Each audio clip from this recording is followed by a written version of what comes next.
cantou. Eu convido a que você abra a sua Bíblia no Evangelho segundo Marcos, capítulo de número 14. Eu gostaria de ler, e o texto está em tela. Caso você não tenha uma Bíblia, ele está na tela para que você possa acompanhá-lo. Eu vou ler os versículos 22 até o versículo 22 ao 25. Evangelho segundo Marcos, capítulo 14, a Bíblia diz: E, enquanto comiam, tomou Jesus um pão, e abençoando-o partiu, e lhes deu, dizendo: Tomai, isto é o meu corpo. A seguir, tomou Jesus um cálice, e tendo dado graças, o deu aos seus discípulos, e todos beberam dele. Então, lhes disse: Isto é o meu sangue, o sangue da nova aliança derramado em favor de muitos. Em verdade vos digo que jamais beberei do fruto da videira até aquele dia em que hei de beber novo no reino de Deus. Tendo cantado um hino, saíram para o Monte das Oliveiras. Eu vou repetir essa última parte do versículo 25. Tendo cantado um hino, saíram para o Monte das Oliveiras. Oremos. Pai amado, lemos a Tua santa e preciosa palavra e pedimos, Deus, fala conosco nesta manhã. Edifica a nossa alma, fortalece a nossa fé, conduz-nos à Tua vontade. E o que Jesus cantou, que canção foi esta que Jesus cantou? Nós podemos, pela tradição dos judeus, elocubrar, e podemos dizer que provavelmente foi um dos salmos 114, 115, 116, 117, 118 ou 136. Por quê? Porque são esses os salmos que os judeus costumam cantar na Páscoa. Eles cantam o Salmo 114 até o 118, um desses, ou 136, é uma tradição judaica muito antiga, e Jesus, como judeu, e tendo cantado esse hino logo depois da Páscoa judaica, da Pêssar, então Jesus, provavelmente cantou um destes hinos. Então, por isso, eu convido a que você abra a página da Bíblia, e nós vamos a um dos prováveis hinos que Jesus cantou, que é o Salmo 118. Enquanto você procura o Salmo 118, eu quero lembrar os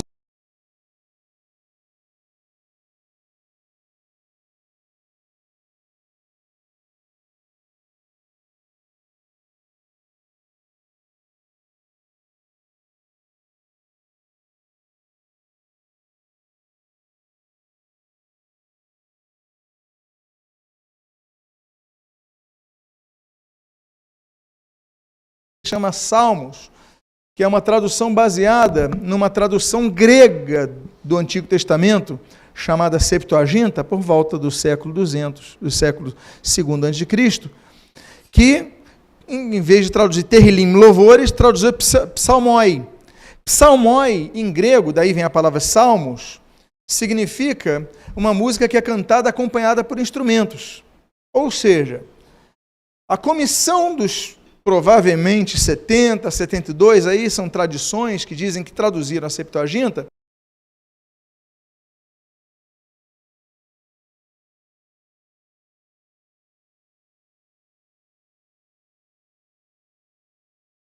por instrumentos.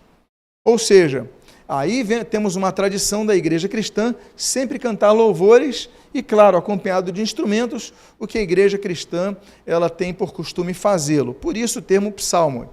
São 150 os salmos, nós sabemos que é o livro mais longo da Bíblia, mais extenso da Bíblia, tem 150 capítulos, e sendo que a maioria deles é escrita por Davi, tanto é que geralmente nós falamos, quando temos dúvidas, salmos de Davi. Por quê?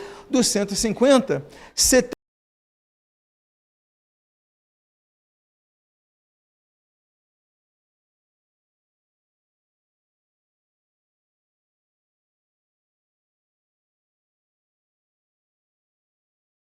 88, e um de Etã, que é o Salmo 89. E tem 50 salmos que são desconhecidos. É interessante notar que quando nós éramos crianças,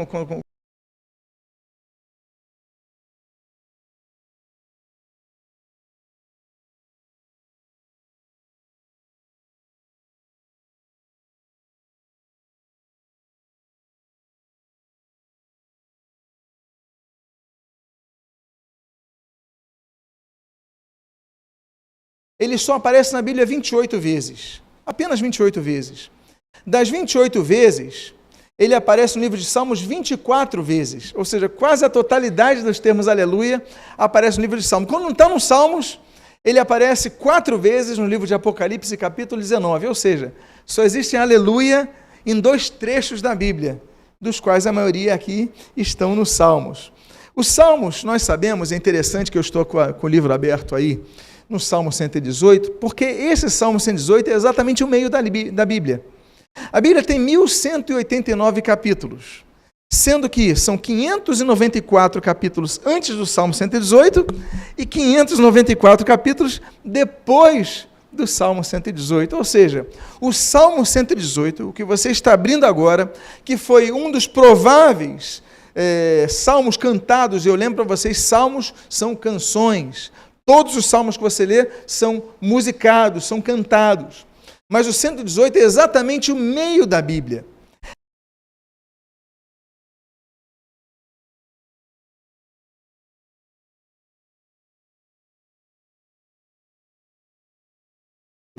E o capítulo mais curto da Bíblia é o Salmo 117, que tem apenas 2 versículos.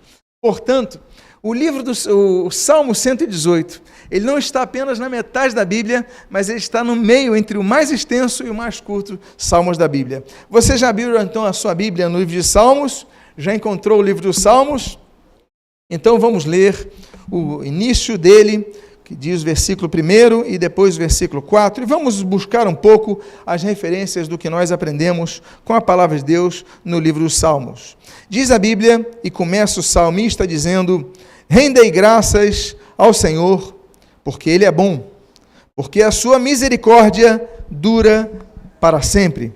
Digam, pois, os que temem ao Senhor, sim, a sua misericórdia dura para sempre. Quem aqui teme ao Senhor? O temor ao Senhor é o princípio da sabedoria. Temer não é ter medo. Temer é amar tanto alguém que você tem medo de entristecer essa pessoa. Então, é algo mais profundo que o medo. Você não tem medo de Deus, você vai além disso, você teme ao Senhor. E esse é o princípio da sabedoria. Por você temer ao Senhor, e a Bíblia dizer, aquele que teme ao Senhor, diga, a sua misericórdia dura para sempre. Podemos repetir essa frase?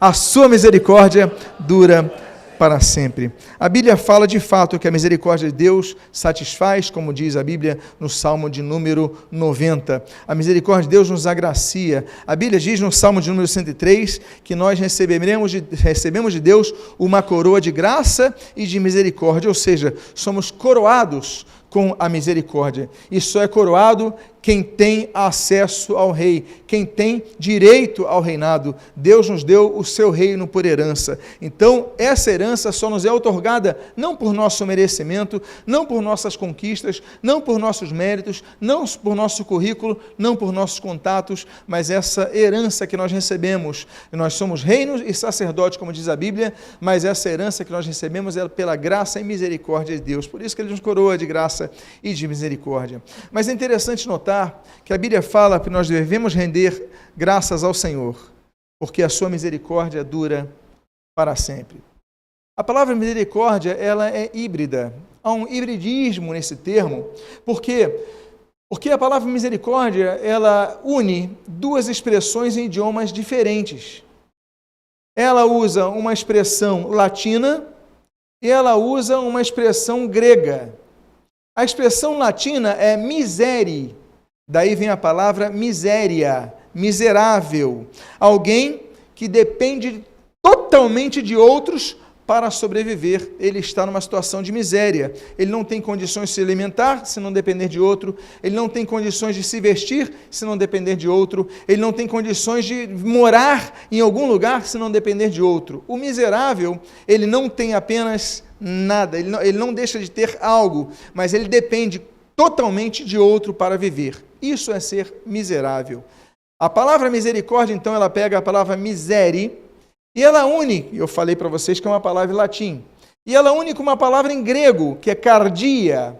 Cardia é coração, misericórdia, né? Misericardia. Cardia é coração, ou seja, problema cardíaco, cardiologia, tudo que é cardis, ou cardi, então vem dessa palavra, dessa expressão cardia. O que significa então misericórdia? Significa que Deus tem misericórdia, é que o coração de Deus, a cardia de Deus, se inclina à nossa miséria.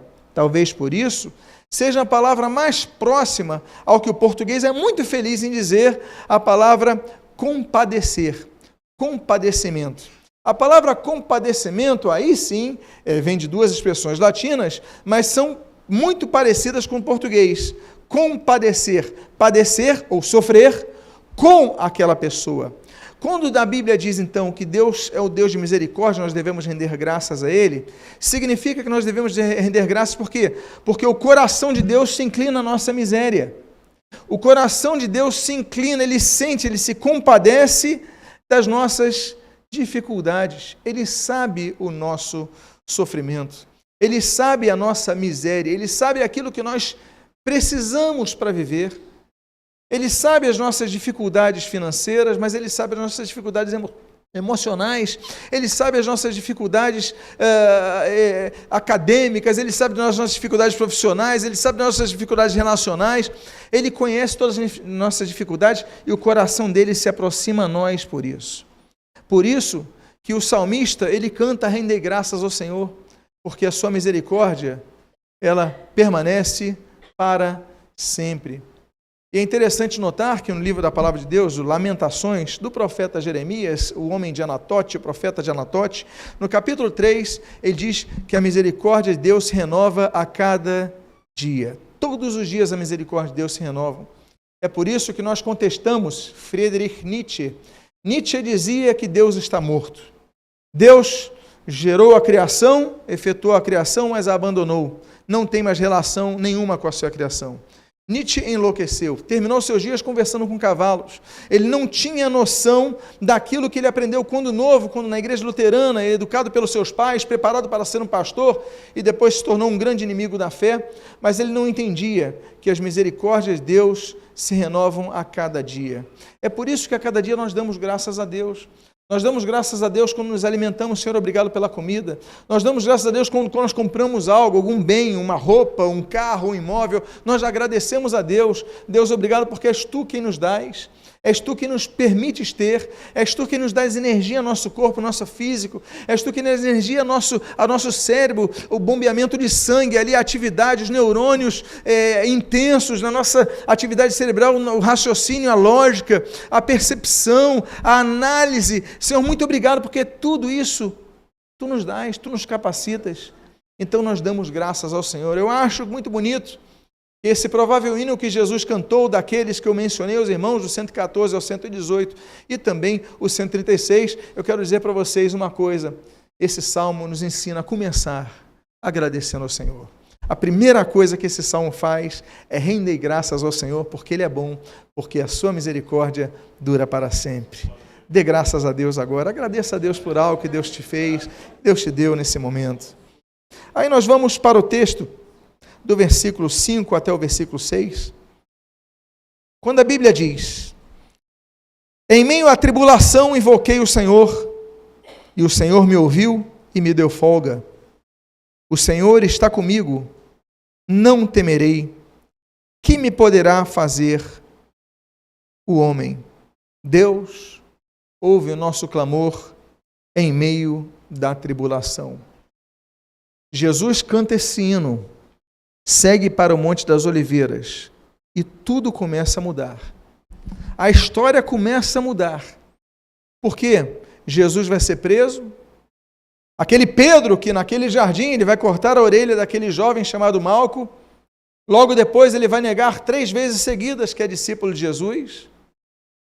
Jesus é humilhado, coloca uma coroa de espinhos na sua cabeça, Jesus carregando a cruz naquela via dolorosa.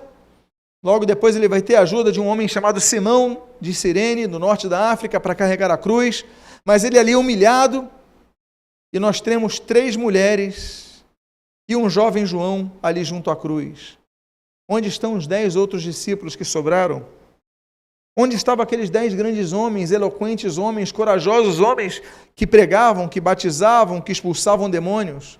Onde estavam quando Jesus foi crucificado? Sim, tudo mudou depois dessa canção. Eles dão graças a Deus, nós damos graças a Deus, mas depois o texto nos mostra que vem a tribulação. Depois o texto nos mostra, depois da graça de Deus, porque é só misericórdia dura sempre, fala, Deus é misericordioso, mas peraí, mas no mesmo hino, na mesma música, ele fala, no meio da tribulação, invoquei o Senhor, porque a tribulação vem. A diferença é que o Senhor continua conosco, mas a tribulação vem, no meio da tribulação. A Bíblia diz que Deus nos leva ao deserto para nos humilhar. Isso está em Deuteronômio, capítulo de número 8. A Bíblia diz, no Salmo de número 11, que Deus prova o justo. Nota bene, a Bíblia não diz que Deus prova o injusto. A Bíblia diz que Deus prova o justo, assim como provou Jó, assim como provou aos discípulos, assim como Deus prova a cada um de nós, Deus prova o justo. Ah, Senhor, por que eu estou passando por essa prova? Porque você está procurando agir com justiça. Então não pense você que há uma troca, que você negocia com Deus, olha, eu procuro ter uma vida boa, eu não vou ter problemas. Deus não é uma maquininha de refrigerante que você coloca a nota e sai um refrigerante gelado. Não, Deus não é uma máquina de trocas. Deus tem um propósito para a nossa vida. Deus prova o justo. E se eu falei que isso está no Salmo 11, em Provérbios 27, a Bíblia diz, Deus prova o nosso coração. Por quê? Porque nós praticamos justiça, mas é no momento da dificuldade que nós revelamos onde está o nosso coração. Eu acho muito bonito esse texto, que a Bíblia diz assim, olha, eu invoquei o Senhor, e o Senhor me ouviu e me deu folga. Meus amados irmãos, Salmo de número 6 diz que a oração é a chave para que se abram as portas. A oração é o nosso canal direto com Deus.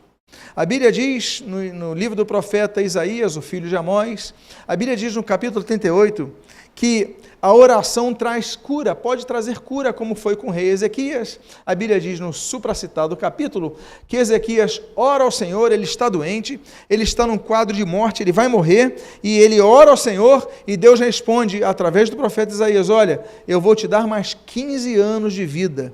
E ele acrescenta a sua vida a 15 anos. É interessante que Deus especifica a data, o tempo, o prazo.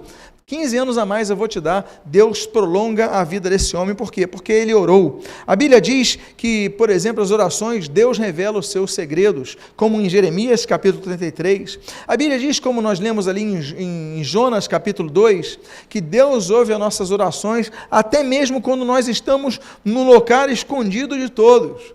Como aquele homem, o Jonas, estava dentro do ventre de um grande peixe, mas ele invocou o Senhor e o Senhor o ouviu. Deus não ouve apenas orações que nós fazemos na igreja. Deus ouve orações que você faz na sua cama com o seu travesseiro molhado de choro. Deus ouve as suas orações quando você está num ônibus lotado. Deus ouve a sua oração quando você está sozinho. Deus é um Deus que ouve as nossas orações. Mas a Bíblia diz que Deus ouviu e deu socorro. Aí nos lembramos de Atos, capítulo número 16, quando Paulo e Silas estavam ali naquela cidade grega de Filipos, e ali clamaram ao Senhor, e Deus trouxe libertação a eles. Meus amados, nós devemos aprender a clamar ao Senhor e confiar nele, que ele vai trazer libertação no tempo certo. O fato é que nós devemos aprender a orar sem cessar, como a Bíblia diz em 1 Tessalonicenses, capítulo 5. Não é orar em todo o tempo, sem falar com as pessoas, não vou falar contigo que estou orando, não. É manter o espírito de oração, e você toda hora está orando. Você não precisa parar no meio do centro da cidade, no Rio de Janeiro, na Avenida Rio Branco, dobrar seu joelho, fazer assim com suas mãos e orar não é isso, é estar em espírito de oração, orar constantemente. Você está no trajeto da sua casa, dirigindo o seu carro, no meio da sua condução, no meio da sua faculdade, no meio do seu trabalho, você está em espírito de oração, orando ao Senhor. Isso é orar continuamente, orar sem cessar. Deus é um Deus que nos ouve, ainda que nós estejamos sendo provados. A Bíblia diz em Tiago capítulo 1, versículo 12, olha, feliz o homem que persevera na aprovação, porque quando aprovado receberá a coroa da vida. Ou seja, esse texto de Tiago, ele diz que nós devemos perseverar na aprovação. Não é fácil. Não é fácil perseverar. Mas a Bíblia nos ensina a perseverarmos. É por isso que em Lucas capítulo 18, Jesus, utilizando aquele exemplo, aquela viúva diante daquele juiz, ele fala, isso daí é para vocês aprenderem a perseverar em oração. Porque nós oramos e desistimos. Nós oramos, Deus não responde, nós desistimos. Eu volto a dizer, mencionar o exemplo da máquina de refrigerante. Você coloca a nota na máquina de refrigerante, o que você está esperando receber? Um refrigerante gelado, não é isso? Mas se o refrigerante não descer, o que você faz? O que você faz e não deveria fazer? Eu vou facilitar para você. Você começa a tratar com carinho aquela máquina, não é verdade? Não, você começa a empurrar a máquina, você começa a bater na máquina. Por quê? Porque você teve uma expectativa e essa expectativa não foi suprida. Deus não é uma maquininha que faz trocas contigo. Deus tem o tempo certo para todas as coisas, como diz Eclesiastes, capítulo número 3. Há um tempo determinado para todas as coisas debaixo do céu. Há um tempo determinado para a resposta. Existem 3 tipos de resposta que Deus dá. 3 tipos de resposta que Deus pode dar às nossas orações. Deus pode, por exemplo, nos responder com um sim, de imediato, como foi o caso de Elias no Monte Carmelo, como nós lemos ali em 1 Reis, capítulo 18. Ele clamou ao Senhor, desceu fogo do céu sobre aquele altar de 12 pedras no Carmelo, e Deus ali respondeu sim de imediato. Deus pode responder não, também de imediato. Nos lembramos, por exemplo, do filho de Davi. Davi orou pelo seu filho, o fruto do seu adultério estava ali, aquela criança padecendo, doente, Davi jejua, Davi se separa, Davi clama ao Senhor para a cura daquela criança e a criança morre. Deus também responde não. E existe uma terceira resposta, e a terceira resposta é aguarde, espera. Nós devemos aprender a esperar a resposta de Deus. O fato é que nós devemos sempre clamar ao Senhor e pedir ao Senhor. Por quê? Porque Ele é bom e porque as suas misericórdias duram para sempre. Outra coisa que nós aprendemos nesse belo capítulo central da Bíblia, o capítulo do centro da Bíblia, nós lemos ali no início do versículo número 7, quando a Bíblia diz, o Senhor está o quê? O Senhor está comigo, entre os que me ajudam.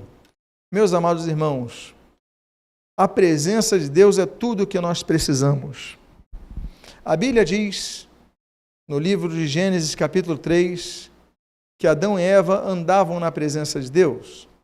A Bíblia diz, em Gênesis, capítulo 4, que Caim procurou fugir da presença de Deus. A Bíblia diz em Gênesis, no capítulo número 5, que Enoque, ele andava tanto na presença de Deus, que Deus levou para si, andou Enoque com Deus. Olha que texto maravilhoso. Aí a Bíblia chega, e no livro de Gênesis mesmo, capítulo 17, ele fala com Abraão, dizendo o seguinte, Abraão, anda na minha presença. Quando Deus envia Israel ao deserto, como a Bíblia diz em Deuteronômio capítulo 8, a Bíblia menciona no livro de Êxodo, capítulo 13, o seguinte, que acompanhava Israel no deserto uma coluna de fumaça durante o dia e uma coluna de fogo durante a noite. Ou seja, ainda que no deserto, eles passando, a presença de Deus estava sempre e continuamente com ele. É por isso que o salmista, no Salmo 139, ele diz, onde me ausentarei da tua presença? Para onde fugirei da tua face? Não temos para onde fugir. E glória a Deus por isso, porque a presença de Deus está ao nosso lado. Deus, ele escreve naquele salmo belíssimo que todos conhecem, o Salmo 23, que o Senhor é meu pastor e nada me faltará. Por quê? Porque esse pastor está junto às suas ovelhas. É o que a Bíblia então menciona no Evangelho de João, capítulo 10. Eu sou o bom pastor. Jesus falando sobre si. Jesus é o bom pastor e está sempre ao nosso lado. E que nós precisamos de Deus é a sua presença. O Senhor está comigo. Agora, olha só que coisa interessante. Não se trata de uma percepção vertical, mas também horizontal. Por quê? O Senhor está comigo. Você então tem uma percepção inicial.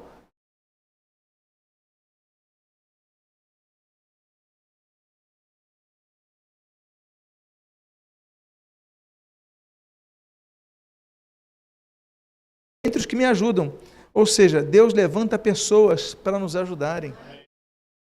Talvez a pessoa que esteja ao seu lado, atrás de você, na sua frente, talvez outra pessoa, talvez uma pessoa da sua família, alguém do teu trabalho, mas você pode orar a Deus. Essa canção que Jesus canta, por que Jesus escolheu uma canção como essa?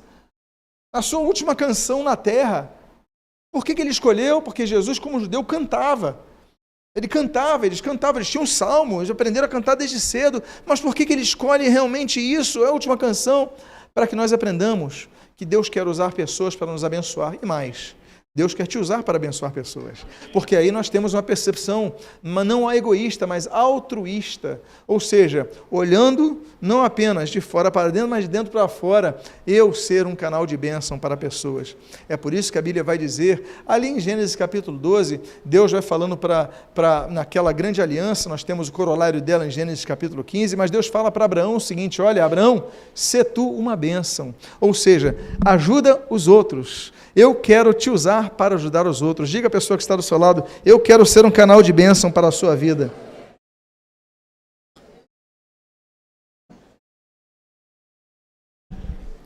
A Bíblia então continua nesse último hino que Jesus cantou. Melhor é buscar, versículo 8, versículo 9, do capítulo central da Bíblia, nós lemos: melhor é buscar refúgio no Senhor do que confiar no homem. Melhor é buscar refúgio no Senhor do que confiar em príncipes. Existe uma anedota, se me permitem, eu não sou muito de contar anedotas na pregação, mas talvez ela ilustre um pouquinho essa questão. Os irmãos me permitem? É só uma ilustração, prometo que você breve voltarei à pregação da palavra de Deus. Mas nessa história diz que havia um político que estava fazendo campanha na rua, e tinha um assessor dele que anotava tudo. Ele passou por uma rua, uma pessoa falou, ô político, você é candidato tal? Olha, nós precisamos de um poste aqui. Com certeza, anota aí, assessor, um poste. Ele anotava no caderno. Aí passou para o outro, aqui tem um buraco, precisamos tampar o buraco. Anota, assessor. E o assessor anotava no caderno. Precisamos de um colégio aqui, uma escola aqui. O assessor anotava ali, anotava a escola, criar uma escola, levantar uma escola. Precisamos de aumento de salário. E o assessor anotava tudo que o candidato, aquele cargo político, dizia ao assessor. O assessor naturalmente podia anotar tudo, ele tinha que dar atenção às pessoas, mas aquele assessor, ele era pago para isso. Depois de horas caminhando, acabou o caderno. Ele anotou tudo, aquele assessor é muito bom, é uma pessoa muito competente, muito qualificada para o seu cargo. E o assessor falou, ô candidato, acabou o caderno, o que eu faço? Ele falou, joga fora e compra outro. Essa é uma anedota do nosso problema em confiar nas pessoas. A Bíblia diz que nós não podemos confiar nos príncipes, como o Salmo 146. A Bíblia diz, como no Salmo 44, nós não podemos confiar nas armas, ou seja, na nossa própria capacidade de defender-nos diante de tantos ataques, de tantas dificuldades. A gente acha que é forte e depois a gente vê que não é. A Bíblia diz que nós não devemos confiar, Salmo número 20, em carros ou em cavaleiros. Mas o texto talvez que mais nos fale de maneira mais intensa é o de Jeremias capítulo 17, versículo 5.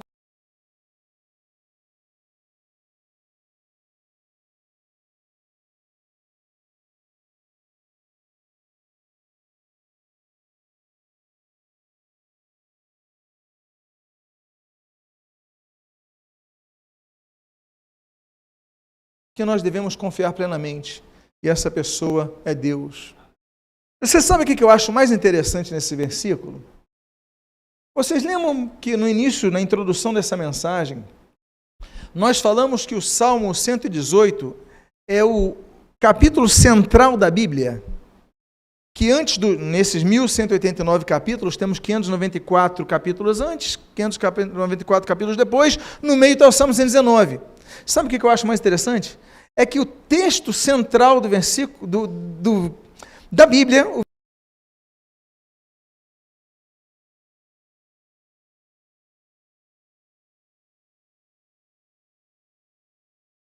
central da Bíblia é esse. É o que está no meio da Bíblia. O meio da Bíblia vai dizer, olha, melhor que confiar no homem é confiar no Senhor. Por quê? Os homens falham. As pessoas falham. Não, mas eu confio no pastor, eu confio no meu pai, na minha mãe, eu confio nos meus filhos.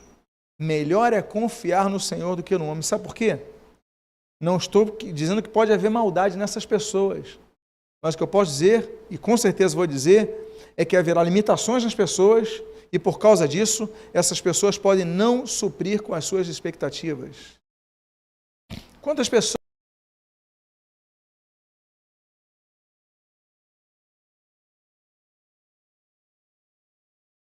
podiam oferecer a você? Vocês queriam mais dessa pessoa. Vocês queriam mais. Mas não conseguiram, não chegaram lá. Agora, além dessas, existem os que decepcionaram de fato, propositalmente a você. E aí? Como é que fica a sua vida? Há pessoas que, por causa de decepções com outras, elas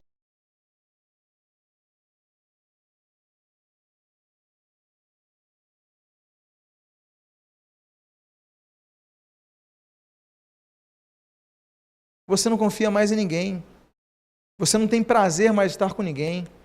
Então, por isso, a Bíblia diz, no centro da Bíblia, o texto central da Bíblia, de todos os versículos da Bíblia, o versículo central é, melhor é buscar refúgio no Senhor do que confiar nos homens.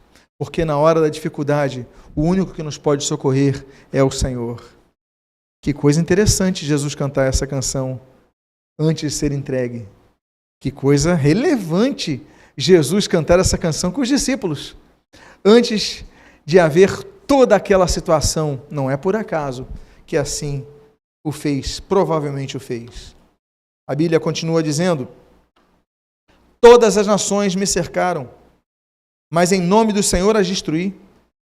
Cercaram-me de todos os lados, mas em nome do Senhor as destruí.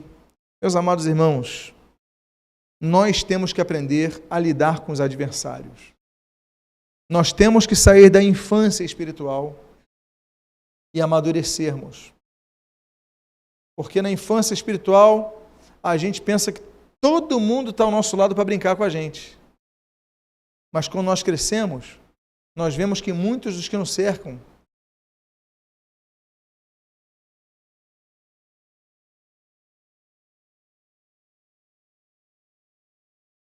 do diabo para a sua vida, para te desanimar, para te desviar, para te oferecer alternativas desse mundo. Para que servir ao Senhor? Para que ir na igreja? Para que isso? E a pessoa começa a abrir portas para você. Estamos rodeados de inimigo, mas a Bíblia diz, olha, em nome do Senhor é destruir. Nós devemos entender que estamos numa guerra espiritual. Desde o início dos tempos, desde Adão estamos numa guerra espiritual. E essa guerra, ela se acelera, ela aumenta quando nos convertemos a Cristo. Passamos a ter um inimigo que quer nos derrubar de toda maneira. E nós devemos ler como salmista, olha, mas eu as destruí. Jesus estava indo para a cruz, meus amados irmãos. Eu volto a dizer, quando nós entendemos, se entende que nesse cancional Jesus escolhe uma canção como essa, ele está indo para a cruz, ele fala, olha, todas as minhas nações me cercaram, mas em nome do Senhor eu as destruí. Nós devemos enfrentar nossos adversários e vencer os nossos adversários. A nossa esterilidade, a nossa incredulidade, as nossas limitações. Olha, Deus, eu sou limitado, mas Deus me dá força porque eu vou vencer isso. Por isso que nós somos mais do que vencedores. Porque o vencedor, ele só vence quando ele consegue ultrapassar uma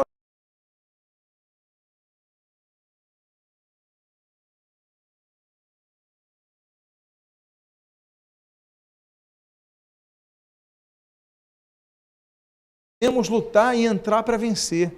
Queremos vencer essa jornada, essa batalha. Aí o que acontece? Aí você fala, bom, mas eu vou entrar na batalha e Deus não vai permitir que eu receba um arranhão.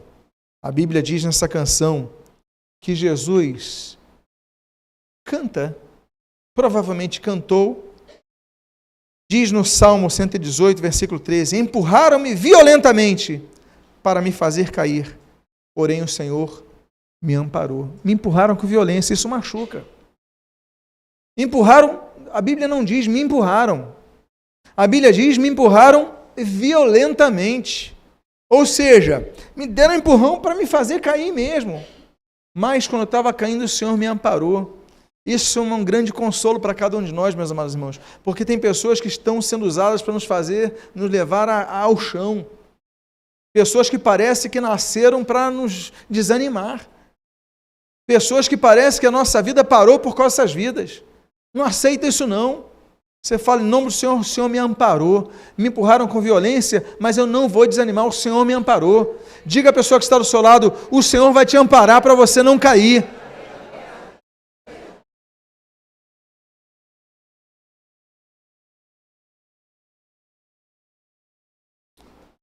Aí nós temos esse texto, que no português é traduzida com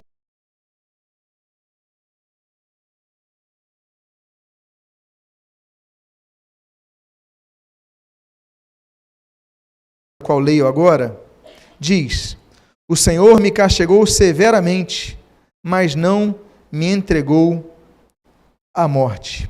A Bíblia diz que Deus nos disciplina como a filhos, Deuteronômio capítulo 8, versículo 5 fala sobre isso. A Bíblia diz sobre o bem-aventurado o homem a quem Deus disciplina, em João capítulo número 5, a Bíblia vai falar a respeito de vários textos sobre isso. Aliás, Ezequiel capítulo 20 diz que a aliança do Senhor requer disciplina. Ou seja, nós devemos trabalhar em disciplina. A Bíblia diz em Efésios, em João capítulo 15, que a igreja tem que ser disciplinada para se encontrar pura. Nós devemos enfrentar a disciplina. A Bíblia diz que os pais têm que disciplinar os filhos no temor ao Senhor para que não se desviem dele, em Efésios capítulo 6. A disciplina, o castigo, o puxão de orelha são necessários. Muitas vezes nós só aprendemos assim, olha, eu duvido, pode haver uma exceção, mas eu duvido que alguém, quando criança, o pai e a mãe falou assim, vamos ao dentista fazer uma obturação. Eu duvido que a criança falou, oba, obrigado papai, obrigado mãe, que presente. Será que você foi uma dessas exceções? Será que você foi uma das exceções quando os pais falaram assim, olha, para de brincar, para de ver televisão, e agora vamos estudar matemática. Aí você, poxa, o Senhor leu meu pensamento. Será que você agiu assim? Não. Dificilmente. Dificilmente alguém aqui também que foi bem educado pelos seus pais não recebeu um castigo.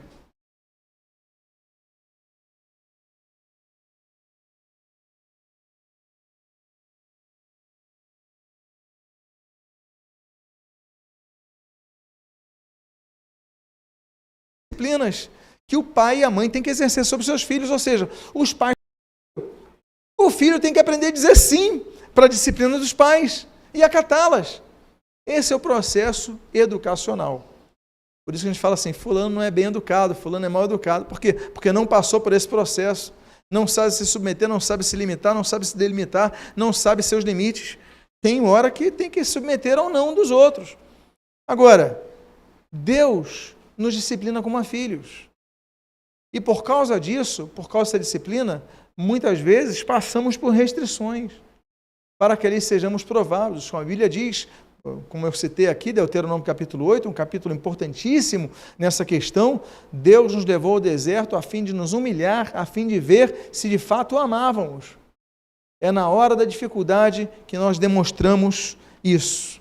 Volto a dizer, por que Jesus escolhe essa canção para se despedir musicalmente da humanidade, até o dia que nós retornemos a estar com Ele? Por quê? Porque Jesus estava indo para a cruz. porque os discípulos estavam indo para outros tipos de cruzes. Jesus já profetizara. A palavra de Deus já assim dissera. Se alguém, pois, quiser me seguir, negue-se a si mesmo. O que mais? Tome a sua cruz e então siga-me. Seguir Jesus é apenas a terceira etapa. A primeira, negar a si mesmo, disciplina. A segunda, tomar a sua cruz, disciplina.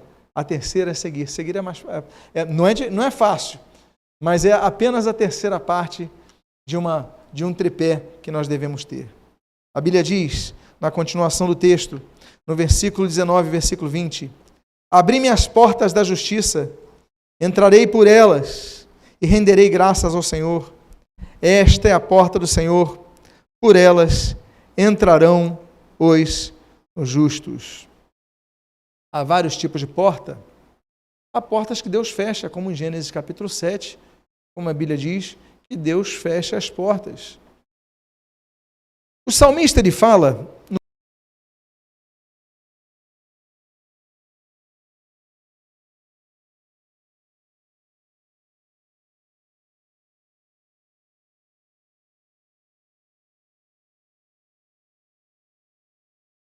Podem sair bênçãos, mas de onde podem sair, ainda que não devamos fazê-lo, mas podem sair maldições.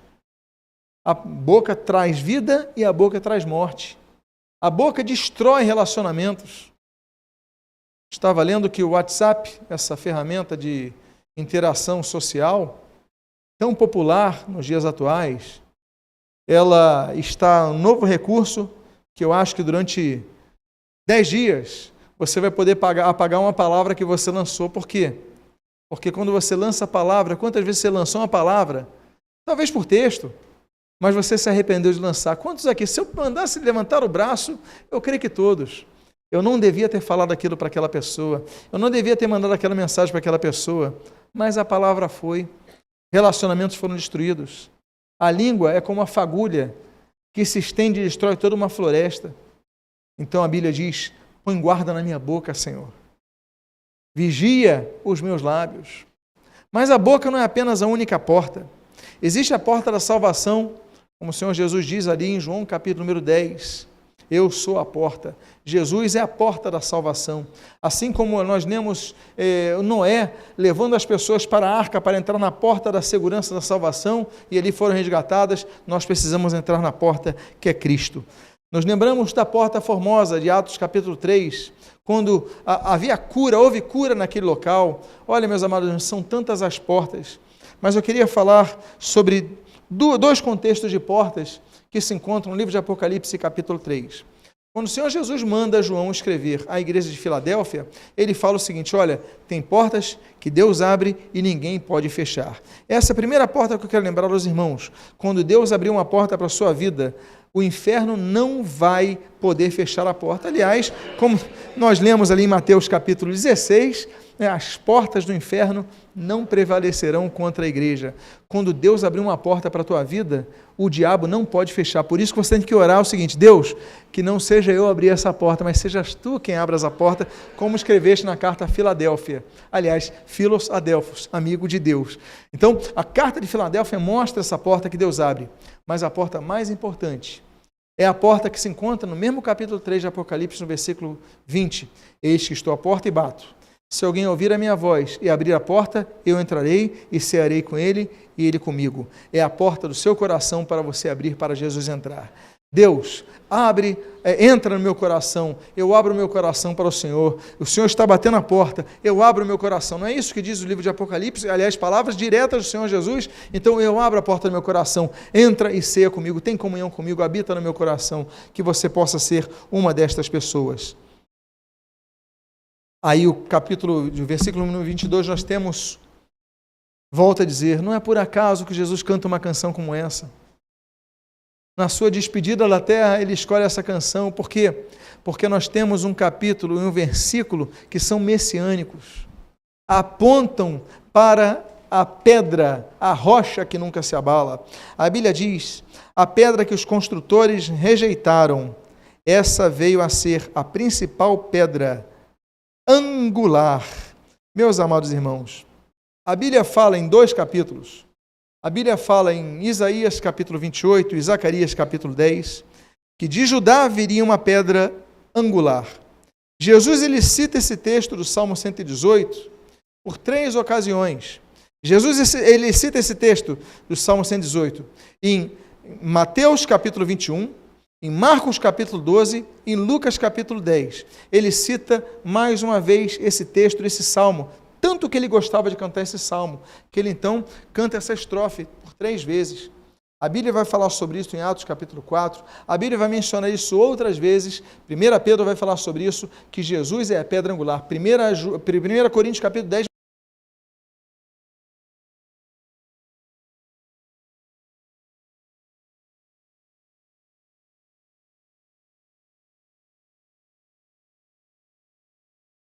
melhor do que eu a questão da pedra angular. Eles podem falar aqui, explicar de maneira teórica e técnica a respeito da importância da pedra angular, mas de leigo que sou, do pouco que sou, o que eu posso dizer é que sobre essa pedra as demais pedras se alicerçam. Temos a sapata, temos a pedra angular e vai se montando. É a pedra principal, em algumas versões a pedra de esquina. Nós estivemos em Jerusalém algumas vezes e quando nós chegamos ali no Muro das Lamentações, sempre os guias param para mostrar, isso daqui é a pedra de esquina, olha ali o tamanho dessa pedra. Olha o tamanho da pedra de esquina, é uma pedra maior que as outras, ela faz a quina principal, onde a qual vai suportando o peso da demais construção. A construção não começa no meio da parede da casa, começa numa esquina, num canto. Jesus é a pedra da esquina, Jesus é a pedra angular, Jesus é que dá ângulo. Ou seja, toda a nossa vida espiritual não está construída num pastor, toda a nossa vida espiritual não está construída numa igreja, numa denominação. Toda a nossa vida espiritual não está construída em nossas amizades. A nossa vida espiritual está construída apenas na rocha, a rocha que nunca se abala, a rocha que é Jesus. Aí a Bíblia diz no versículo 14, versículo 15, versículo 24 o seguinte: o Senhor é a minha força e o meu cântico, porque Ele me salvou. Nas tendas dos justos há voz de júbilo e de salvação. A destra do Senhor faz proezas. Este é o dia que o Senhor fez. Regozijemo-nos e alegremo-nos nele. O dia de traição. Foi esse dia que Jesus cantou. O dia que Judas estava na mesa comendo, vai botar a mão no prato, é o dia que ele falou, esse é o dia que o Senhor nos deu. Nos alegremos e jubilemos nele, um dia da traição. Horas depois, Jesus está ali no Getsêmani e aquele discípulo dele, que pregava, que batizava, que expulsava demônios, dá um beijo em Jesus. Amigo? E aí, o Senhor Jesus recebe o beijo. Ainda assim, ele cantou, esse é o dia que o Senhor nos deu. Alegremo-nos e rejubilemo-nos nele.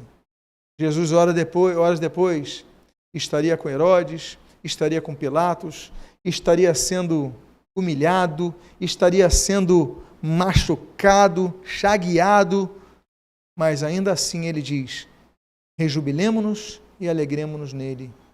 Todo dia nós devemos louvar ao Senhor pelo dom da vida que nos dá. Que ainda que seja a sua oração, Senhor, muito obrigado pelo dia que me dás. Eu sei das dificuldades, eu sei que nós temos uma causa na justiça a lidar, temos um problema aqui, tenho dívidas a enfrentar, tem problemas familiares, ainda assim, eu me alegro no Senhor, porque não estou sozinho. Então, aprenda a louvar a Deus em todo o tempo. Aí, você começa a pedir a Deus as coisas. Você louvou, você cantou tantas coisas nessa canção, e a Bíblia diz o seguinte, salva-nos, Senhor, nós te pedimos. Senhor, concede-nos prosperidade. Salar, como aqui está no hebraico. Salar é avançar em hebraico. Prosperar serve como avançar, serve como progredir, serve como obter sucesso. Ou seja, o que você fizer vai dar certo. Isso é prosperar. Prosperar, por exemplo, é quando você planta uma semente e você colhe várias frutas dessa árvore que você semeou. Isso é ser próspero. Ou seja, você teve sucesso no que você fez. Em hebraico, por exemplo, a palavra prosperidade é eu-rodos. Rodos é caminho.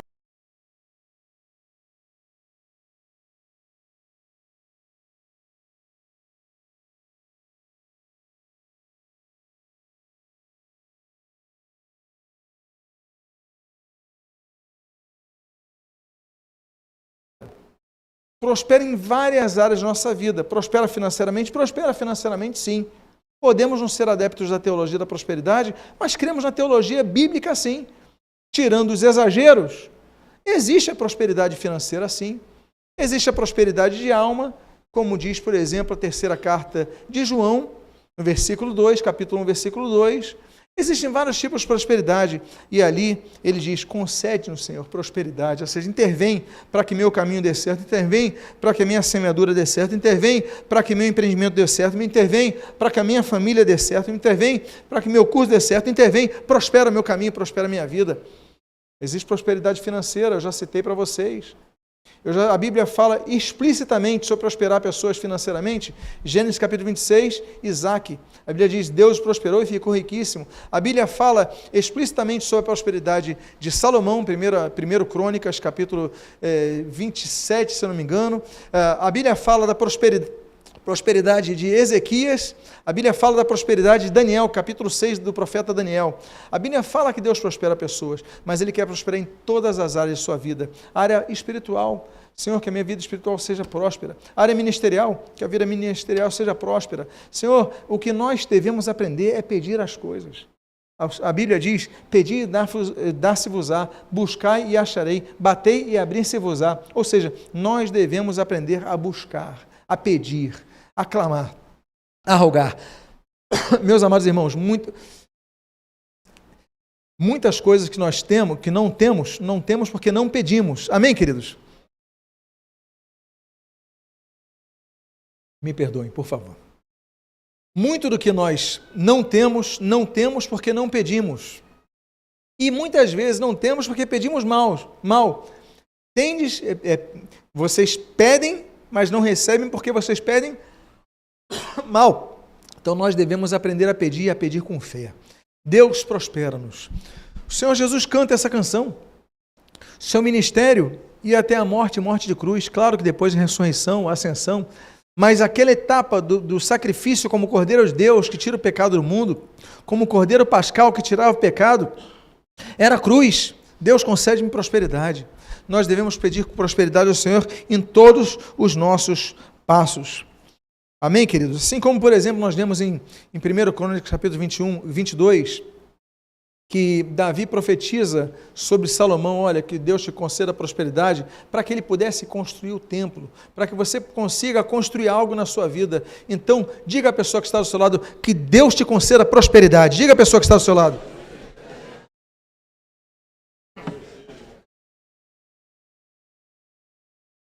Penúltimo versículo que eu vou abordar nesta manhã, da última música que Jesus cantou, é o versículo 26, o qual diz, bendito que vem em nome do Senhor, a vós outros da casa do Senhor, nós vos abençoamos. Meus amados irmãos, a vós outros da casa do Senhor, nós vos abençoamos. A bênção de Deus quer abençoar a todos, mas interessante, a última música que Jesus canta, ela diz àqueles que vão à casa do Senhor.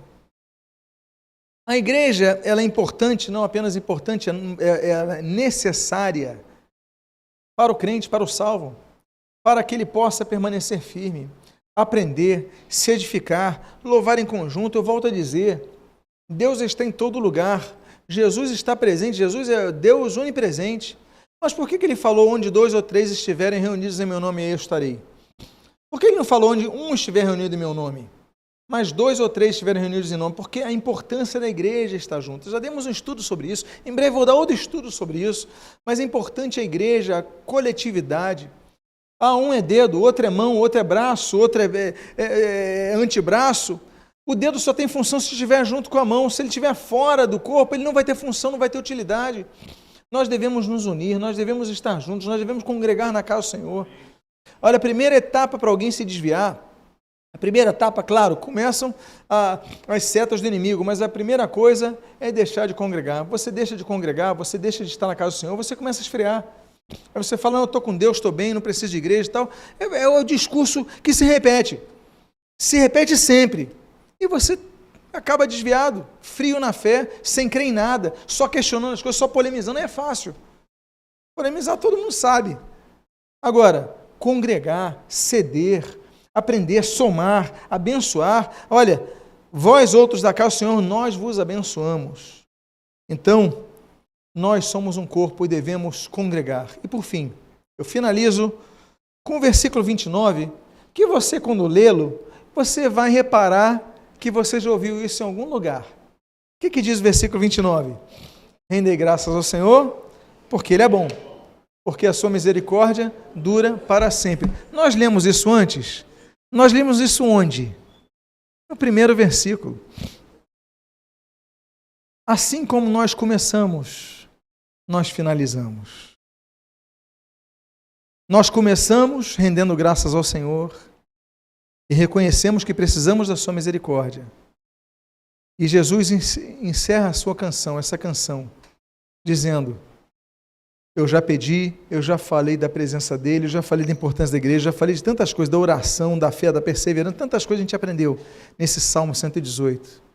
Mas quando Jesus finaliza, ele finaliza cantando o início. Rendei graças ao Senhor, apesar de tudo isso. Olha, ele falou que vai nos disciplinar, o inimigo vai nos empurrar violentamente, mas o Senhor vai nos amparar, vamos passar por dificuldades, mas depois de tudo isso, ele volta ao mesmo texto que começou.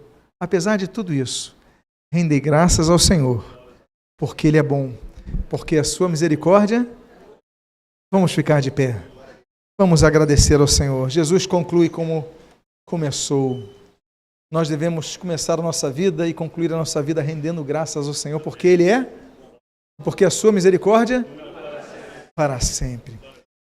Pai amado, nós te louvamos, nós te glorificamos, nós te agradecemos e nós rendemos graças a Ti, porque Tu és bom e porque as Tuas misericórdias duram para sempre.